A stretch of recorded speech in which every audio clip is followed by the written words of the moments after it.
Alright, what's up guys? In today's video, we're talking about the Fara 83. We're going to go over the best attachments in order how to build the best class setup for this weapon. This is, in my opinion, a top 5 easily weapon to use right now in Warzone.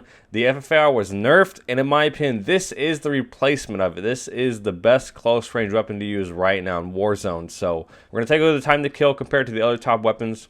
Break down all the attachments to show you guys which is actually the best ones to use, and obviously showcase how to get that best class setup. So if you guys learn anything new in this video that does help you out, make sure you guys do hit the subscribe button down below if you guys are new. First things first, obviously we're going to go over the best class setup. With every single class setup, obviously GFUEL Suppressor is going to give you the best overall start. I personally would recommend running the Spetsnaz grip, but the Spetsnaz is going to give you the best mobility. With the KGB skeletal stock, it has the same strafe speed improvement as the Fara did, where your strafe speed is now faster than pretty much every single SMG in the game. With the barrel, we're obviously going to be using the Spetsnaz RPK barrel. Give the strafe speed improvement, which stacks with the Raider stock, improve bullet velocity, and improve range. All you get is a worse vertical recoil, which this gun has an amazing recoil pattern already. No effect on horizontal, which is what makes it excellent. Then in my personal opinion, the best attachment is going to be the 40 round speed mag. The 40 mags are actually 45 and the 50s are 60. One of the big negatives is the reload time of this weapon. So using the speed mag brings that reload time down much faster to help make this weapon better in the close range. So that's the best overall class setup. Want to take a look next is comparing this weapon to the Amax and the Fara to showcase to you guys why this is a top tier weapon. So what you guys can see on the screen now is the time to kill of the Amax, the Fara, and the FFAR. With these times to kill, this is with one headshot with both the FFAR and the Fara, which in my opinion, both guns are used within 30 meters. Therefore, it's extremely easy to get one headshot. So this is the most practical time to kill in my opinion. With the Amax, this is getting 100% chest shots. If you were to miss one chest shot and get a lower chest shot, your time to kill will be lower than the Fara and the FFAR, which is why these are godly weapons. As you guys can see, the Fara does have the least amount of range. Does still have under a 700 millisecond time to kill, even in the mid-range, which is what makes this weapon godly. I just made a video on the Krig yesterday. I think the Krig has a 50 millisecond slower time to kill, even in the mid-range than the Fara. So the time to kill in the close range is godly. The time to kill in the mid-range is even godlier. So there's two ways of building this. You can use it as a mid-range rifle or a close-range SMG. And that is, in my opinion, what makes this gun excellent, because the time to kill is just so good, even in the mid-range. And as I said, if the Amax gets one stomach or limb shot, your time to kill drops and is now slower than that of the Fara, which is what makes this gun excellent. And when you compare the mobilities, obviously it's not even a comparison. The Amax is like a fat guy. The Fara is like Usain Bolt. So that's the overall time to kill. The next one is we're going to take a look at is going to be the barrels. You guys can see the overall data once again on the screen here. With the Fara, the ultralight improves your strafe speed and your strafe speed only, which definitely helps when stacked with the combat or the Raider stock. The Liberator is going to improve your bullet velocity while reducing your strafe speed, which even if you're using the Raider stock, is still going to counter that. So if you're looking for a Amax style setup with an axial and the longest long barrel, the Liberator is going to be the second best barrel to use because it gives you an excellent improvement in your bullet velocity. And then as I said, with the Spetsnaz RPK, you get improved range, improved bullet velocity, and improved strafe speed while only getting a worse vertical recoil, which you guys can see on the screen. So this is the ultralight barrel versus that of the RPK barrel. Has about 20% more vertical recoil as far as left to right, no difference at all. But it does improve everything about the gun that makes it better in the close range. And with the vertical recoil, it's the easiest to control on this weapon. So I think the negative you get with the RPK barrel is very minimal. If you want the best accuracy possible, you're using this as an SMG, obviously go with the ultralight because it's not going to make your recoil worse, and it's going to be used, in my opinion, better in the close range. So either the ultralight, the Liberator, or the RPK barrel, the three best barrels to use. The next thing I want to take a look at is the ammo type. So as I said, the reload time of this weapon is pretty much the worst. You guys will be able to see the ammo type on the screen. We do have, like I said, the attachments are mislabeled. It says 40, 40, 50, and 50 when it's actually 45 and 60 in game. So your overall base ADS speed is about 300 milliseconds. Your reload is about 2.7.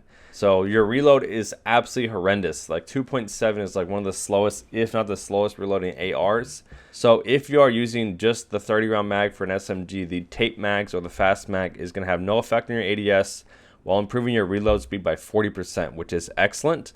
The 45 round mag is decent. It doesn't affect your reload, doesn't affect your ADS while giving you 15 more bullets, so it's okay. I don't know if it was a bug or not, but when I tested the reload of the 60 mag, I actually got a faster reload by about 10% while only getting a 15% worse ADS. So 350 millisecond ADS is still very, very viable. While it did have a faster reload, which was glitched. I don't know if it was a glitch or not in my opinion, but I would definitely think that is easily the number 2 best mag to use. It's give you the most ammo possible.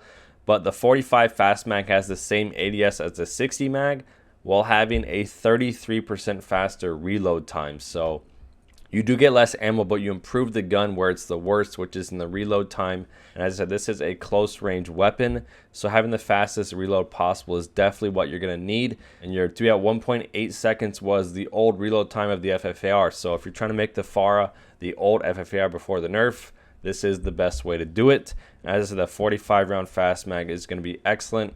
I do not recommend the 60 fast mag because your ADS is now terrible. If you are setting this up as a mid-range rifle with the Liberator barrel and like a reticle, the 60 fast mag would still be, in my opinion, excellent to use because you do get the improvement in reload while still getting a loss in ADS. But the ADS loss is going to be massive, which I don't recommend. So that's basically it for all the ammo types. The next and final thing to take a look at is going to be the foregrips. What I tested was the base recoil pattern with no grip, the Spetsnaz, and the speed grip. A majority of players are using this as a SMG in my opinion. So what you guys will see on the screen is the difference in recoil as far as vertical, horizontal, and then your movement speed and sprint speed. Obviously with the field agent, it affects your firing movement speed, which you're using the Raider stock in almost every class setup. So the negative is irrelevant. The field agent did have less vertical recoil, which you guys can see on the screen, by about 1%, but the horizontal was massive. So you get about a 6% reduction in vertical, a 12% improvement in horizontal, which is basically the Commando foregrip, while getting no negatives. With the speed grip, it did give me 5% less vertical, but the horizontal, as far as when you're shooting, your gun pulls up to the right and then goes all the way back to the left. So as far as the distance to go right and the max distance to go left, you got a 27% improvement, which is insane. If you are using this weapon as a mid-range rifle with the Liberator barrel and a red dot, I do recommend the speed grip because as far as your recoil, the amount of left to right pull it had with the speed grip was like minimal. So the recoil is purely vertical with the speed grip, but it does lower your movement speed by 7%, which is massive. 7% now takes us from a fast-moving AR to an LMG instantly, and that's why it's a big negative. So I guess they kind of counter out. If you want to have the most accurate gun, the SUSAT multi-zoom and the speed grip is going to give you no recoil at all, but your movement speed and your ADS speed is going to be on the extreme low end. So the only thing I would recommend if you're using the speed grip, this is for a mid-range rifle with the SUSAT and the Liberator barrel. If you're stacking it for the mid-range, the field agent on 90% of your SMG or close range class setups is going to be the best ammo type for you. So going through, this is what I would recommend as the best SMG class setup. As I said, the RPK barrel gives you the best improvement in everything. The Spetsnaz grip gives you an excellent recoil improvement, and the 45 round mag helps your reload time. But as I said, I do recommend using this as a mid-range rifle because it does still have an insane time to kill in the mid-range, which is faster than every single AR. Like I said, I would recommend stacking the speed grip because it improves your horizontal recoil. So as far as how much vertical recoil you have, it's going to be the same, but the tightness of your spread and your ability to be more accurate is going to be 100% better. What I would recommend is the 50-60 round mag to not affect your ADS because we are going to be stacking this with the SUSAT. So if you want the best close range weapon, the first class setup, if you want a godly mid-range assault rifle, basically the baby brother of the Amax, this is the Amax in the mid-range, almost identical, just slightly slower time to kill in my opinion, about the same accuracy. So those are the two best class setups to recommend for the Fara. Alright, so the last thing we're going to take a look at is the stocks and determining how to build the best class setup. As I said, these are 100% a must in order to give you the best close range weapon. The skeletal stock is the Raider stock, the Raider stock is the combat, and the nose stock, as you guys know, it's just the nose stock. So What you guys can see on the screen is with the skeletal stock and the raider stock, you are getting a 40% faster stray speed, which is excellent. Your ADS firing move speed and your regular firing move speed. So while your ADS and shooting, your move speed, or while your hip firing is improved by 60% on both of these weapons, with the skeletal stock being slightly better. And with the skeletal stock, the reason is the best attachment to use is your sprint to fire is improved by 33%. So 65% faster shooting move speed, 33% faster sprint out, and a 40% faster stray speed.